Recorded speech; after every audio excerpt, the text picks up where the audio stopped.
Okay, let's see.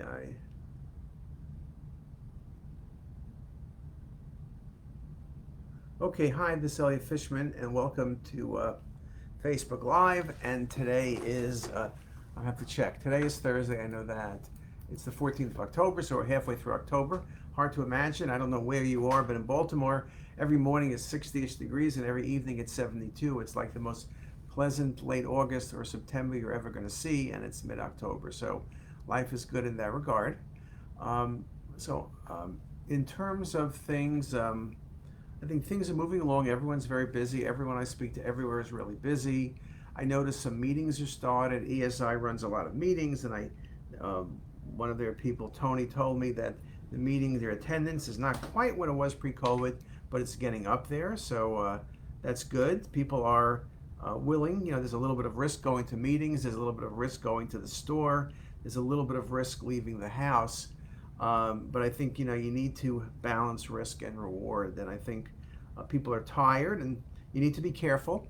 You need to get your third dose. Most of us have or are getting it. And then from there, you need to just be careful.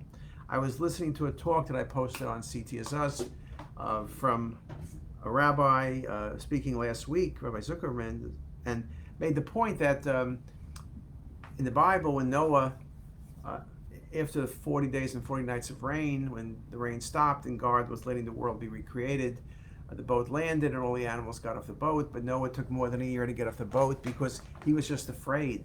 He was afraid to go back to what he knew. He was just afraid. And I think for a lot of us, we've been tied up for 21 months already.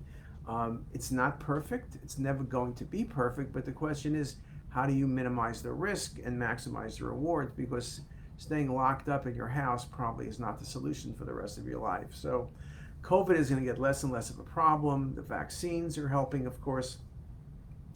New things like the Merck pill, that God forbid you get COVID, you take the pill for a few days and you don't get sick seriously. Again, we all took the flu vaccine normally, which I did 2 weeks ago, the new flu vaccine.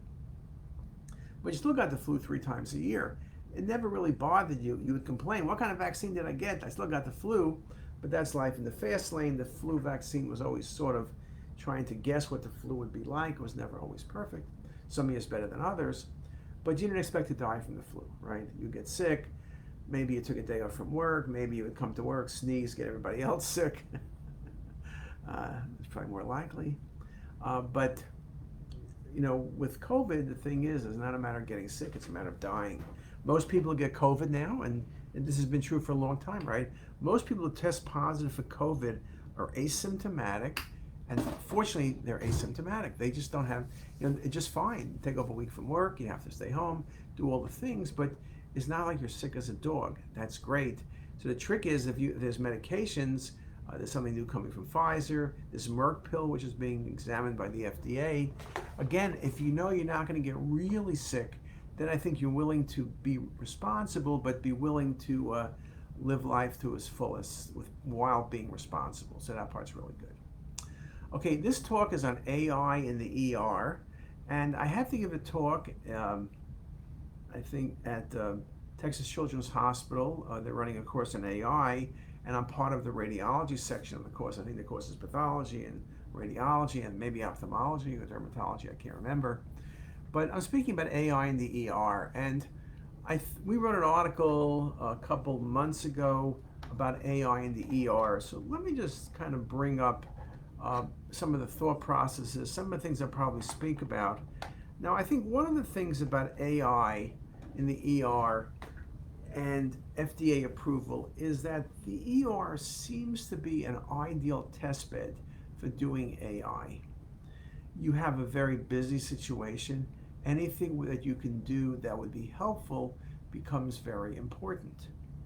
We see lots of patients, everybody's in the ER, so they're sick, but who's more sick? Who do you need to do right away? Obviously, a person who comes in with a stroke protocol, okay, that's easy. The patient goes right on the table. Anyone with a major MVA with tremendous injuries goes right on the table. But the rest of the people, what do you triage? And then the second thing is, the radiologist can only read so many films so quickly.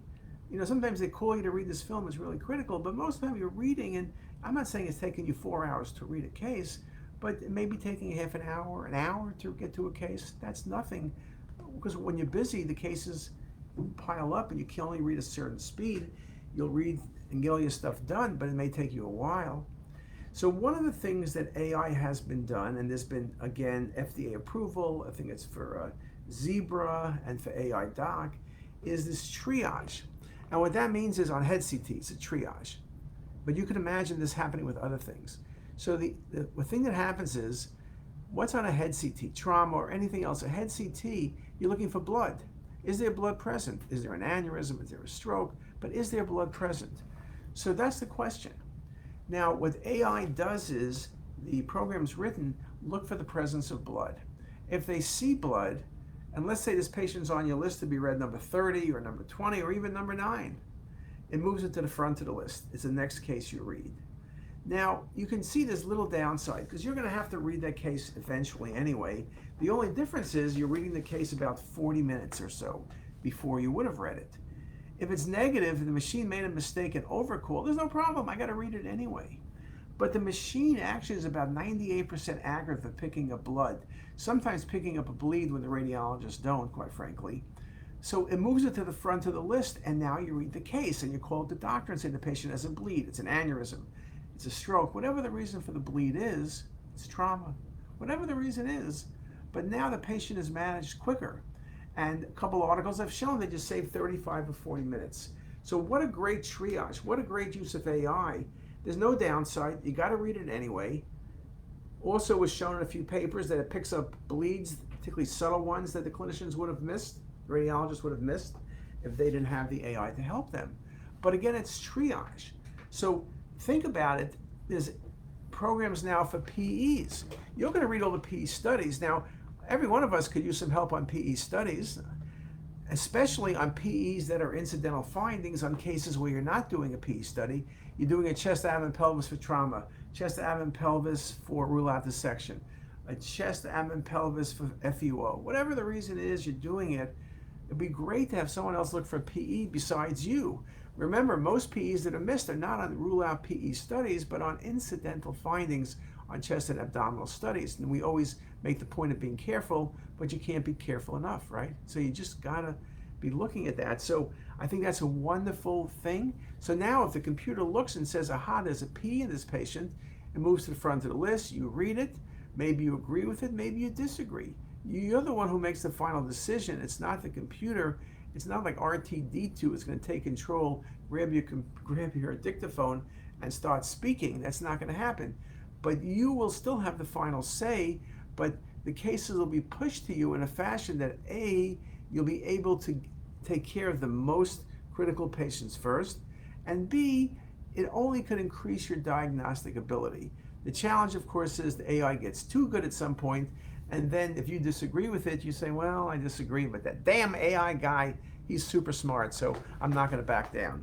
And in fact, one of the concerns people have is not if AI is bad. If AI is bad, you'll do what you want.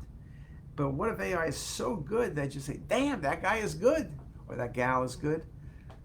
I can't disagree with them because they're smarter than me. That's very possible. So it'll be interesting from that perspective. So we'll have to see what happens in that regard. But I think that's a very good way to triage. So now moving the PEs up. And you can imagine the same thing with GI bleeds. You can imagine the same thing with pneumoperitoneum. You can imagine the same thing with chest x-rays with pneumothorax. So this triaging thing, this managing flow becomes very critical, and it only can be valuable. Okay, that's one thing. Okay, so that's one thing. Number two, then you have the apps, again in the ER setting, which help you. So there are apps, and I won't mention all the companies, but there are apps. Well, I'll mention the company. Siemens has a chest app which measures the aorta and compares it to prior studies. Not that it's so hard to measure the aorta, how wide it is, but it does it for you and it prints everything out. So now we're talking about AI being helpful. You can go faster because you don't have to do things yourself. So that can be very valuable. There was just an application approved by the FDA for doing calcium scoring. on studies that weren't done for calcium scoring. Again, adding more information to your studies. Not simply saying there's moderate or a lot of calcification in the LAD. Now I'll give you an estimate of 276.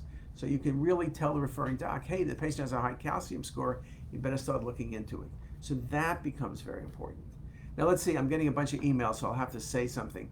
So I can't say his name because it's in Arabic, but hello from Libya. So I hope everything is going well in Libya and everything is quieting down. And Monteverdi, who we see every week almost, and appreciate his visiting us from Nepal.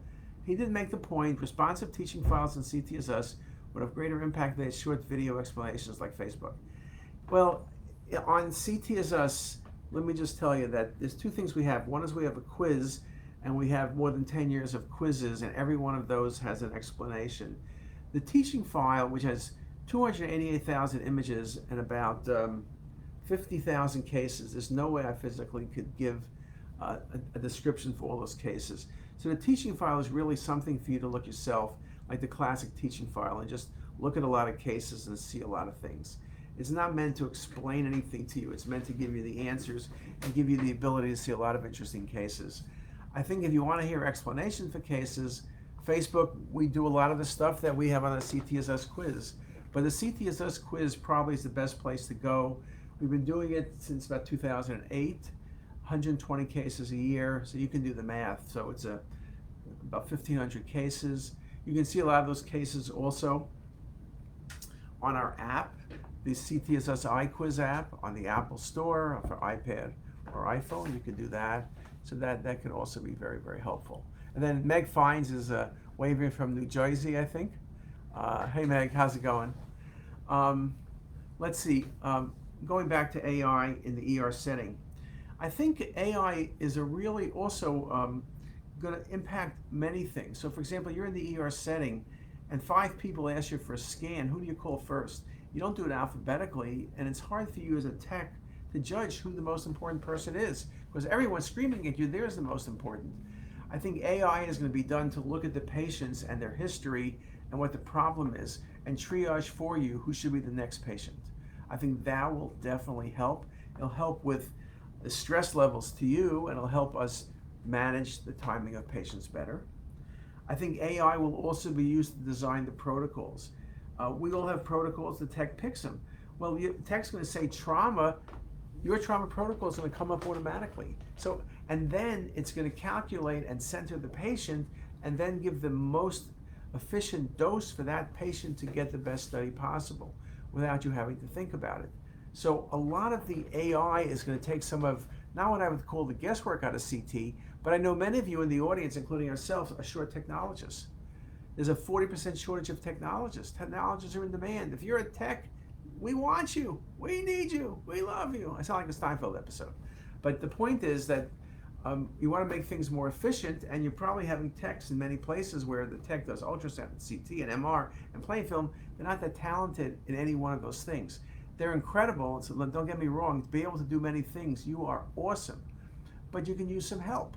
If the computer says now, here's how you do this pancreatic case, when you put in pancreatic cancer and it tells you dual phase, it calculates the MAS and KVP, it puts down the timing, how much contrast you should give, it knows to reconstruct in coronal and sagittal from the arterial and venous phase imaging, maybe do some 3D. All of that's going to be built in. So I think AI is going to drive our workflow. Okay, no question about that.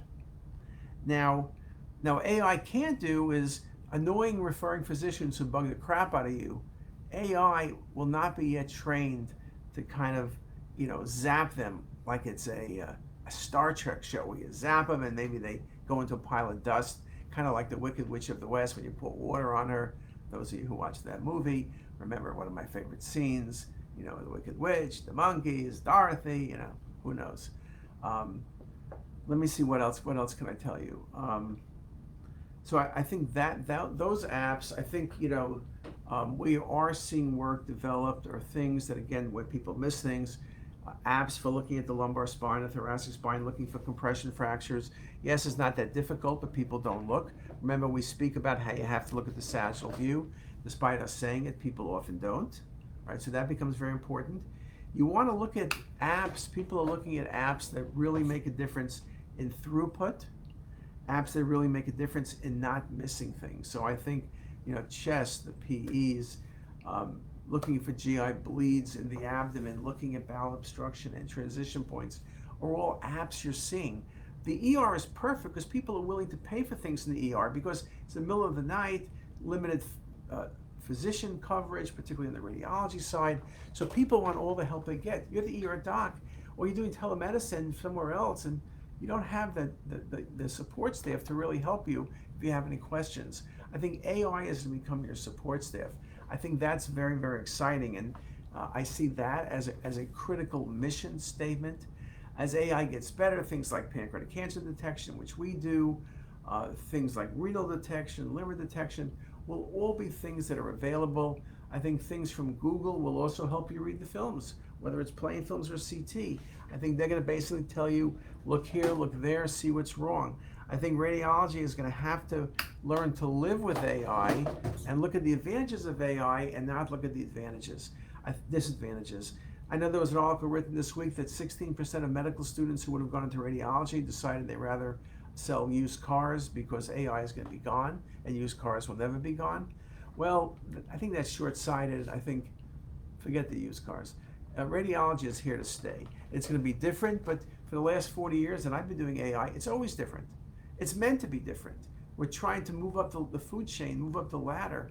So I think that becomes very, very important. So I'm kind of running out of time. If anyone has any question, now is probably an outstanding time to ask me a question. I will tell you one thing on the Facebook Lives. There may be some different times coming up over the next several weeks, so pay a lot of attention. The reason it'll be different times is I've been working with companies like NVIDIA on their new Mona platform, which is critical for anyone doing any 3D or AI or anything else. We're going to have the head of that come speak to us. We're having a talk from Imaging Insights about, again, we had a great talk a few months ago about rhesus reads. Now we're going to take it a little bit further. What is it we're doing? What is it we can do? The whole science of measurement. That should be coming on the 28th of October, and we'll let you know about that. So one of the things I am trying to do is use Facebook Live or some of the other things we do to introduce new people to you. As you know, the third Thursday, we always do quizzes. That'll be next Thursday. And what Lily asked me to do was to give her some of the images so she can post it online. So it's a little bit hard to take to test yourself when I'm speaking. So we'll get you a lot of the cases before, and then you could write it down, what you think the best answer is, and then you can see how you compare when I give the final answer. So I think that's going to be exciting, and that starts the 28th. And the 28th is just around the corner. Let me see, any other questions from anybody? Oh, here's where did it go? There it is. Basil Kerfman. Greetings from Jordan. Do you think that AI will replace the radiologist in the far future? I don't think so. I think it's going to change everything we do in radiology, from scheduling to reporting to reading to protocoling. That part I am very strong about, that AI is going to change everything we do. But I think radiology will become more valuable because you're going to have a lot more data sources coming to you from pathology and all sorts of things coming to you, liquid biopsy results, everything else. I think radiology is going to have to change because you're going to have to learn how to use all the non-imaging data with the imaging data. I think we have control of that imaging domain. If we can really become masters of the non-imaging side, I think we're going to do great. So I think it's very exciting. Radiology will change. It always changes. That's why radiology is exciting. You're not getting into radiology to say, oh my God, I've gone from here to here in the last 40 years. You know, it's just a gigantic span. So I think that, hopefully that answers your question. And hello from Jordan. So we got everybody, Jordan, India, Libya, every place. Anyway, well, I hope you have a great week. I have to go back. I have to read films.